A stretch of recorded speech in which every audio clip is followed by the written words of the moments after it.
یہ جو فقی مسائل ہیں ان میں اگر گنجائش ہو تو ان میں جو شدت پسندی والا رویہ اختیار کرتے ہیں. وہاں پہ ایک بندہ کہتا ہے کہ گدھے پہ سواری کرنا حلال ہے تو کھانا حرام ہے. ہاتھی کو بعض اہل علم نے کہا کہ حلال ہے. زبیر بھائی یہ جو کھلا کھلو دیتے ہیں جس کا بھی پتہ نہیں ہوتا، شکاریوں کو بھی نہیں پتہ ہوتا. جہاں علماء کا اختلاف آ جائے تو وہاں ہمیں کیا پوزیشن لینی چاہیے؟ کچھ آسانیاں دین نے دی ہوئی ہیں، اگر کوئی عالم دین ان کو وہ آسانیاں دے دیتا ہے. اگر صحابہ کا بھی اختلاف ہوا تو کسی نے یہ نہیں کہا کہ دونوں کی مان. سب سے زیادہ تو میرا خیال ہے الہاد میں جو ہے نا وہ فرق ہے. جو عیسائی مذہبی ہے یا جو یہودی مذہبی ہے وہ بھی الہاد کے خلاف ہے. جتنے بھی علماء کرام ہیں، بلکہ جن کو بہت لوگ کرخت بھی سمجھ رہے ہوتے ہیں، وہ بھی اندر سے بڑے نرم ہوتے ہیں. رسول اللہ صلی اللہ علیہ وسلم نے فرمایا جو بندہ علم نجوم کرنے والا، علم نجوم کا لفظ موجود ہے، اس بندے کے پاس بھی گیا اور اس کی کسی بات کی تصدیق کی، اگرچہ سچی کیوں نہ ہو، اس کی 40 دن تک نماز دی اور اس نے میرے اوپر نازل ہونے والی شریعت کا انکار کیا. آپ کہہ رہے ہیں دین کی طرف آ جاؤ، دین کی طرف آ جاؤ، تو لیکن کس دین کی کون طرف سا آئیں؟ قرآن فالو ہاں. کریں؟ کس دین کی طرف آئیں؟ انہوں نے میوزک کو حلال قرار دے دی.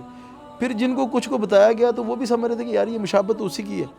تو اس بارے میں آپ کا کیا خیال ہے ویسے؟ کہ رسول اللہ صلی اللہ علیہ وسلم نے حشرات کو کلی طور پہ مکروہ اور حرام جانا، لیکن ایک کا نام لے کے حلال قرار دے دیا. ایک بھائی سے بات ہو رہی تھی تو میں نے انہیں کہا کہ شیخ بن باز کا موقف ہے کہ مدر کے رکوع کی رکعت ہو جاتی ہے. شیخ بن باز کون ہوتا ہے؟